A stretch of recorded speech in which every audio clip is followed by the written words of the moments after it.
আমার বিধবা মায়ের সাথে তার চাচাতো ভাই যেভাবে কাজ করল, গল্পটি শুনলে আপনাদের মেশিন দিয়ে পানি চলে আসবে। আমার নাম কিরণ, আমার বয়স ৩৮ বছর, আমি বিবাহিত এবং মধ্যপ্রদেশের একটি ছোট শহরে থাকি। আমার পরিবারে আমার স্বামী, যার বয়স ৪৭ বছর, আমার ১৪ বছরের ছেলে এবং ১৭ বছরের মেয়ে রয়েছে।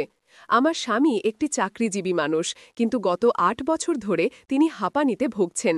এই কারণে সামান্য শারীরিক পরিশ্রম করলেই তার শ্বাসকষ্ট শুরু হয়। আমি যেমন মানুষ বলে এখনও বেশ আকর্ষণীয় দেখতে।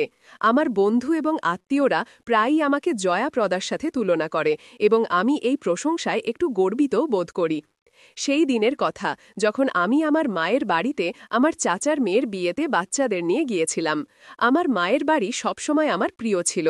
বিয়ের প্রস্তুতিতে বাড়িতে প্রচুর হুল্লোড় ছিল, অতিথিদের ভিড় ছিল এবং বাড়ির প্রতিটি কোণ গুঞ্জরিত ছিল।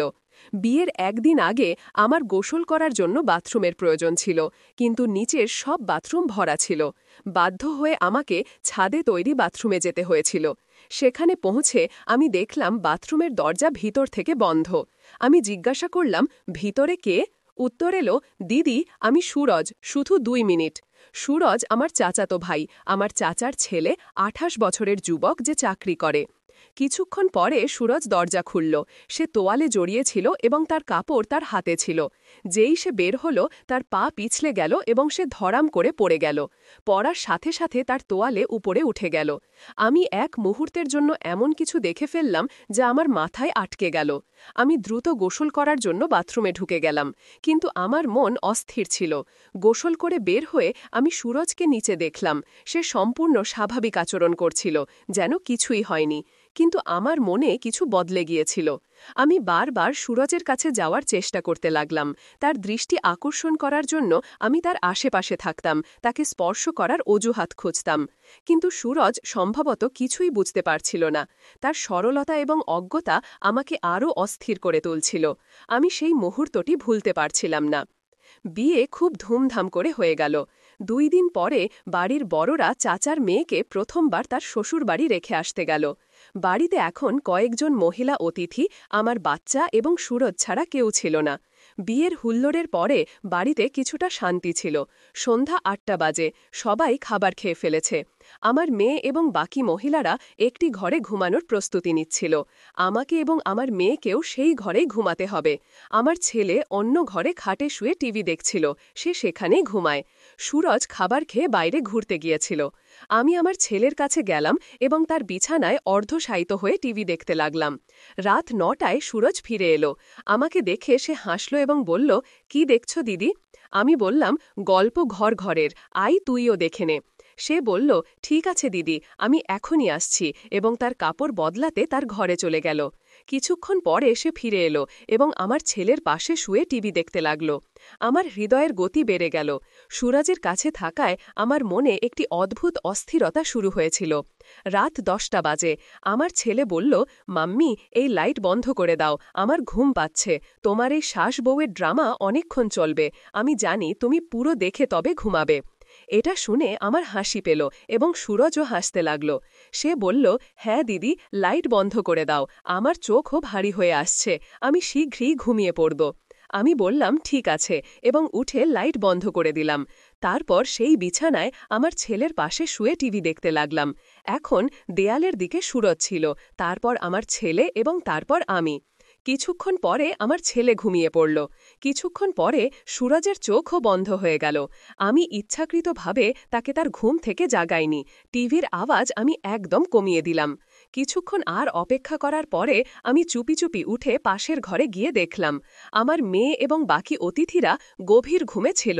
আমি ফিরে এলাম, নাইট বাল্ব জ্বালালাম, টিভি বন্ধ করলাম এবং আমার ছেলের পাশে শুয়ে পড়লাম। প্রায় আধ ঘন্টা অপেক্ষা করার পরে আমি আবার পরিস্থিতি যাচাই করলাম। সবাই গভীর ঘুমে ছিল, সুরজও ঘুমাচ্ছিল। আমার মনে একটি ঝড় উঠছিল। আমি সুরজকে দেখছিলাম এবং আমার হৃদয়ের গতি থামছিল না। সেই রাতে আমার মনে কি চলছিল এটা সম্ভবত আমি নিজেও পুরোপুরি বুঝতে পারছিলাম না, কিন্তু সেই মুহূর্তে আমার ভেতরের আকাঙ্ক্ষা আমাকে অন্য কিছু ভাবতে বাধ্য করছিল। সেই রাতে যখন ঘরে নিস্তব্ধতা ছড়িয়ে পড়েছিল এবং নাইট বাল্বের মৃদু আলো ঘরকে এক রহস্যময় পরিবেশ দিচ্ছিল, আমার মন অস্বাভাবিকভাবে অস্থির হয়ে উঠছিল। সুরজ গভীর ঘুমেছিল, তার শ্বাস-প্রশ্বাস সমানভাবে চলছিল। আমার ছেলেও পাশে ঘুমাচ্ছিল এবং পাশের ঘরে আমার মেয়ে ও অন্যান্য অতিথিরাও ঘুমের কোলে ছিল। আমি বিছানায় শুয়েছিলাম, কিন্তু ঘুম আমার চোখ থেকে মাইল দূরে ছিল। সুরজের মুখ, তার সেই নির্দোষতা এবং সেই অজানা মুহূর্ত যা আমি বাথরুমের বাইরে দেখেছিলাম, তা আমার মাথায় বারবার ঘুরছিল। আমি ধীরে ধীরে পাশ ফিরলাম এবং সুরজের দিকে তাকালাম। তার মুখ নাইট বাল্বের আলোতে হালকা হালকা জ্বলছিল। আমার মনে এক অদ্ভুত অস্থিরতা ছিল। আমি জানতাম আমি যা ভাবছি তা ভুল। আমি একজন বিবাহিত মহিলা, 2 সন্তানের মা, এবং সুরজ আমার চাচাতো ভাই। কিন্তু সেই মুহূর্তে আমার হৃদয় ও মনের মধ্যে এক যুদ্ধ চলছিল। আমার আকাঙ্ক্ষা আমাকে কিছু করতে উৎসাহিত করছিল এবং আমার বিবেক আমাকে থামাচ্ছিল। আমি ধীরে ধীরে আমার জায়গা থেকে ওঠার চেষ্টা করলাম, কিন্তু আমার ছেলে হালকা নড়ে উঠল। আমি থেমে গেলাম। ভয়ে আমার শ্বাস যেন বন্ধ হয়ে গেল।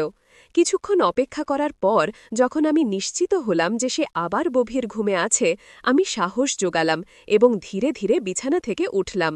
আমার পা কাঁপছিল, কিন্তু আমি নিজেকে সামলে নিলাম এবং সুরজের কাছে গেলাম। সে তখনও গভীর ঘুমে ছিল। আমি আর একবার চারদিকে তাকালাম, এটা নিশ্চিত করতে যে কেউ জেগে আছে কিনা। সব কিছু শান্ত ছিল। আমি সুরজের পাশে বসে পড়লাম। আমার হাত কাঁপছিল। আমি ধীরে ধীরে তার কাঁধ স্পর্শ করলাম, যেন তাকে হালকা নাড়া দিয়ে দেখতে চাইলাম। কিন্তু সে জাগল না। আমার মনে এক ঝড় বয়ে যাচ্ছিল। আমি নিজেকে বললাম, কিরণ, তুমি কি করছো? এটা ভুল। কিন্তু আমার শরীর আমার মনের কথা মানল না। আমি ধীরে ধীরে তার হাত ধরলাম। তার হাত গরম ছিল এবং আমার স্পর্শে সে হালকা নড়ে উঠল। তার চোখ খুলে গেল এবং সে কিছুটা চমকে উঠল। দিদি, সে ঘুমন্ত কণ্ঠে বলল। শশ, কিছু বলো না, আমি ফিসফিস করে বললাম। আমার কণ্ঠে এক অদ্ভুত আকর্ষণ ছিল, যা সম্ভবত আমি নিজেও জানতাম না কোথা থেকে এসেছে। সুরজ চোখ রগড়াতে রগড়াতে আমার দিকে তাকাল। কি হয়েছে দিদি, সব ঠিক আছে? সে জিজ্ঞাসা করল। তার কণ্ঠে নির্দোষতা ছিল। আমি কিছুক্ষণ চুপ করে রইলাম। আমার মনে শত শত কথা একসাথে ঘুরছিল। আমি বললাম, হ্যাঁ, সব ঠিক আছে, শুধু ঘুম আসছিল না। সে হালকা হাসল এবং বলল, আমরা টিভি চালু করি নাকি, বাইরে যাই, একটু হাঁটাহাঁটি করি। তার সরলতা আমার হৃদয় আরও গলিয়ে দিচ্ছিল। না, শুধু এখানে বসে থাকি, আমি বললাম এবং তার হাত আরও শক্ত করে ধরলাম। আমি জানতাম না আমি কি চাইছিলাম, কিন্তু সেই মুহূর্তে আমি শুধু সুরজের কাছাকাছি থাকতে চেয়েছিলাম। সে কিছুটা অস্বস্তি বোধ করছিল, কিন্তু কিছু বলল না। সম্ভবত সে বুঝতে পারছিল না আমি কি চাইছিলাম। আমি ধীরে ধীরে তার মুখ আমার দিকে ঘোরালাম এবং তার চোখের দিকে তাকালাম। তার চোখে একটি প্রশ্ন ছিল, কিন্তু সে চুপ রইল। আমার হৃদয় এত দ্রুত স্পন্দিত হচ্ছিল যে আমার মনে হচ্ছিল সে তা শুনতে পাবে। সুরজ, আমি মৃদু কণ্ঠে বললাম, তুমি খুব ভালো। সে হালকা হাসল এবং বলল, দিদি, আপনিও তো ভালো, কিন্তু এত রাতে এসব কথা কেন? আমি উত্তর দিলাম না। আমার কাছে কোনো উত্তর ছিলও না। আমি শুধু তার হাত আরও শক্ত করে ধরলাম এবং ধীরে ধীরে তার দিকে এগিয়ে গেলাম। সে আর একবার আমার দিকে তাকাল। এবার তার চোখে কিছুটা ভয় এবং কিছুটা বিস্ময় ছিল। দিদি, এটা এটা ঠিক নয়, সে ধীরে বলল এবং তার হাত ছাড়ানোর চেষ্টা করল। তার শব্দগুলি আমার জন্য এক ধাক্কার মতো ছিল। আমি একদম থেমে গেলাম। আমার মুখে লজ্জা ও ভয় দুটোই ফুটে উঠল। আমি তাড়াতাড়ি তার হাত ছেড়ে দিলাম এবং পিছিয়ে গেলাম। মাফ করো সুরজ, আমি তাড়াহুড়ো করে বললাম। আমি জানি না আমি কি করছিলাম। সুরজ কিছু বলল না। সে শুধু চুপচাপ উঠে গেল এবং তার ঘরের দিকে চলে গেল। আমি সেই বিছানায় বসে রইলাম। আমার চোখের জল থামছিল না। আমি নিজেকে গালি দিতে শুরু করলাম। কিরণ, তুমি কি করেছ? তুমি সব কিছু ঝুঁকিতে ফেলেছ। সেই রাতে আমি ঘুমাতে পারিনি।